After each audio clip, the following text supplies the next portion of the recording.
Justice चाहने वाले तो कई हैं, पर क्या मैड मर्डॉक सभी को जस्टिस दिला पाएगा? यार एपिसोड 4 का एंडिंग तो काफ़ी इंटेंस था और ये न्यूयॉर्क शहर के विजिलेंटीज और विलन्स के वेरियस सीक्रेट लेयर्स को रिवील करने का काम करता है। अब ये कैसे, ये जानने के लिए तुम्हें वीडियो को एंड तक देखना पड़ेगा। तो एपिसोड 4 की शुरुआत होती है कोरोनर्स ऑफिस में, जहां हेक्टर के डिमाइस के बाद उसके बिलोंगिंग्स इंक्लूडिंग व्हाइट टाइगर के सूट को एक जगह इकट्ठा करते हुए दिखाया जाता है ताकि उसके फैमिली को हेक्टर का सारा सामान मिल सके। वहीं पर हम मैट को भी स्पॉट करते हैं।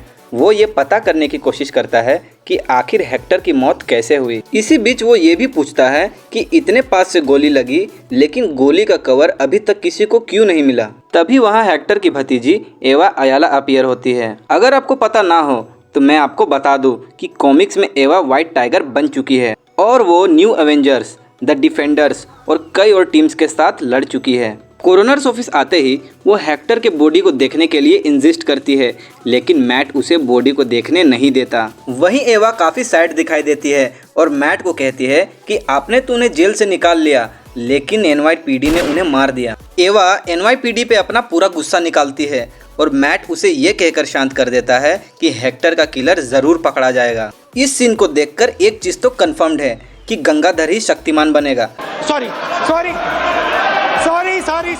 कि एवा ही अगला व्हाइट टाइगर बनेगी। अब सीन आगे बढ़ता है और हमें वॉल पे कुछ पेंटिंग्स शो होती है जिसके नीचे म्यूज लिखा होता है और यहीं पे हम फर्स्ट टाइम प्रॉपरली म्यूज को देखते हैं। वो सिटी के किसी सुनसान जगह पे एक बेहोश इंसान को अपने हाइड आउट पे ले जा रहा होता है। इसके बाद न्यूयॉर्क शहर में फैला हुआ गार्बेज शो होता है और हम डेनियल, बीबी और उसकी दोस्त को एक बार पे पार्टी करते हुए देखते हैं। और बात ही बात में डेनियल बीबी को बता देता है फिस्क एक न्यू टेक कंपनी के साथ काम करने वाला है जिससे शहर का सारा गार्बेज डिक्रीज हो जाएगा और वो इस प्रोजेक्ट को पोर्ट से शुरू करना चाहते हैं। लेकिन बाद में बीबी इस इंफॉर्मेशन को यूज करके फिस्क को डिफेम कर देती है। अब यहाँ से एक स्मूथ ट्रांजिशन शॉट दिखाया जाता है और हम एनवाईपीडी के 2 ऑफिसर्स को देखते हैं एक इंसान को अरेस्ट करते हुए क्योंकि उसने कैरमल कॉर्न चुरा कर खाया था। वहीं मैट अपने रूफटॉप पे खड़ा होता है और अपने ब्रोकन डेविल हॉर्न को देख रहा होता है। तभी क्रिस्टन उसे फोन करती है और लेरॉय ब्रैडफोर्ड से मिलने के लिए कहती है। लेरॉय ब्रैडफोर्ड वही इंसान है जिसे एनवाईपीडी ने कैरमल कॉर्न चुराने के लिए अरेस्ट किया था। इसके बाद थेरेपी सेशन में हेदर फिस्क और वेनेसा को उनके अफेयर और ग्रीवेंसेस को एक्नॉलेज करने को कहती है। फिर वो हेदर को बताते हैं कि उनके रिलेशनशिप में एडम के वजह से प्रॉब्लम आई है। उसके बाद फिस्क ये एडमिट करता है कि उसने एडम से एक बार बात की थी। फिर दोनों ये कहते हैं कि उन्हें एडम का पता नहीं है। इसके बाद हेदर वनेसा को अकेले में पूछती है कि क्या उसे फिस्क से कोई खतरा तो नहीं। इस बात पर वनेसा यह कहती है कि फिस्क किसी को भी हर्ट कर सकता है लेकिन उसे हर्ट करने के बारे में सोच भी नहीं सकता। मैट लेरॉय से मिलने जाता है और उसे बताता है कि सारे वीडियो एविडेंस उसके खिलाफ हैं और उसके पास ट्रैक रिकॉर्ड्स के कारण उसे कम से कम 30 दिन की सजा हो सकती है। लेरॉय अपने क्राइम्स को डिनाई करता है डिस्पाइट वीडियो एविडेंस। वो कहता है कि ये कोई स्क्रल का काम हो सकता है। मैट अपने फ्लर्टिंग स्किल्स को यूज करके सोफिया से 30 दिन की सजा को रिड्यूस करके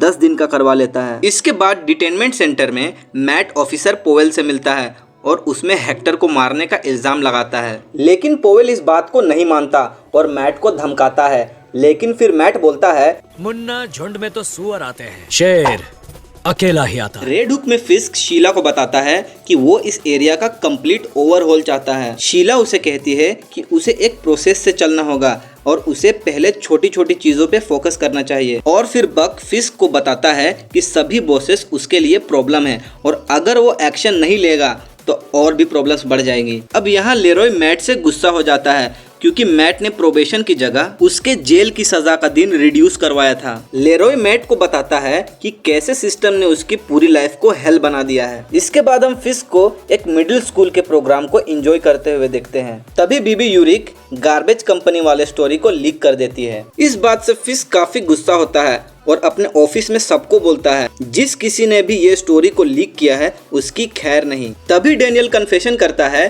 कि ये उसके वजह से हुआ है। डेनियल फिस्क से माफी मांगते हुए कहता है कि ये उससे अनजाने में हो गया है और वो फिस्क से खुद को काम से निकाल देने की बात करता है और वो बोलता है कि वो हमेशा फिस्क के लिए लॉयल रहेगा और बेहतर होने की प्रॉमिस करता है। ये बात सुनकर फिस्क उसे एक लास्ट वार्निंग देता है और उसे माफ कर देता है। इसके बाद मैट हेक्टर के मौत के जगह पे जाता है और फिर अपने तेज दिमाग से उस गोली का कवर ढूंढ लेता है जिसमें पनिशर का लोगो होता है। इसके बाद मैट फ्रैंक कैसल के पास जाता है। मैट फ्रैंक से मिलता है और उसे बताता है कि उसके क्लाइंट को किसी ने मार दिया है और उसके गोली के कवर पे तुम्हारा लोगो है। तभी फ्रैंक मैट से कहता है कि इससे उसका कोई लेना देना नहीं है। मैट फ्रैंक से कहता है कि तुम चाहो तो असली किलर को पकड़ने में मदद कर सकते हो, लेकिन फ्रैंक मना कर देता है, ये कहते हुए कि बचकाने कामों के लिए उसके पास समय नहीं है। तभी दोनों के बीच एक जोरदार बहस होती है और फ्रैंक मैट को टीज करते हुए कहता है कि वो अभी भी फोगी के डेथ से मूव ऑन नहीं कर पाया है और अभी लोगों के जान बचाने का ढोंग कर रहा है। ये बात सुनकर मैट पूरी तरह ब्रेक डाउन हो जाता है और इमोशनल हो जाता है। इसके बाद फिस्क और वनेसा का डाइनिंग टेबल कॉन्वर्सेशन दिखाया जाता है जिसमें फिस्क वनेसा को बताता है कि उसने सारी दुनियादारी अपने फादर से सीखी है, यहाँ तक कि लोगों का जान लेना भी, लेकिन उसने कभी किसी को माफ करना नहीं सीखा। लेकिन वो कोशिश कर रहा है और चीजों को ठीक होने में थोड़ा समय लगेगा। इसके बाद मैट काफी सैड मूड के साथ अपने घर पहुंचता है और हेदर को बताता है कि आज उसका दिन कितना खराब था और फिर उसे बताता है कि उसके बिना वो पहले कितना अकेला था और अब उसके साथ उसे अकेलापन बिल्कुल भी फील नहीं होता। फिर लेट नाइट मैट अपने डिफरेंट डेयरडेविल हेलमेट्स को देखता है जिसमें येलो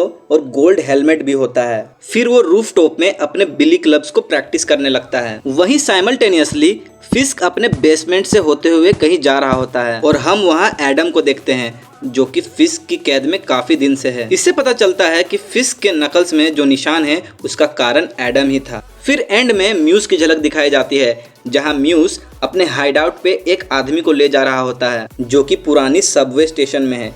म्यूस उस आदमी का खून ड्रेन करना शुरू करता है और इसी के साथ एपिसोड खत्म हो जाता है। इन कंक्लूजन देखा जाए तो एपिसोड 4 मैट मर्डॉक के इंटरनल स्ट्रगल्स और पनिशर के रिटर्न पे ज्यादा फोकस करता है जो अल्टीमेटली उसके विजिलेंटी वेज में वापस आने का सिग्नल देता है। ये एपिसोड मोरल डायलेमाज और लीगल सिस्टम की फेलियर को एक्सप्लोर करता है जो मैट को उसके वायलेंट साइड से कन्फ्रंट होने के लिए पुश करता है। तो ये था डेयरडेविल बोर्न अगेन के एपिसोड 4 का एक्सप्लेनेशन वीडियो। आई होप तुम सभी को पसंद आया होगा और इसी तरह आगे के एपिसोड्स का एक्सप्लेनेशन वीडियो देखने के लिए चैनल को सब्सक्राइब करो और वीडियो को लाइक और शेयर करो। मैं मिलता हूँ तुम सबसे अगले वीडियो में, तब तक के लिए बाय।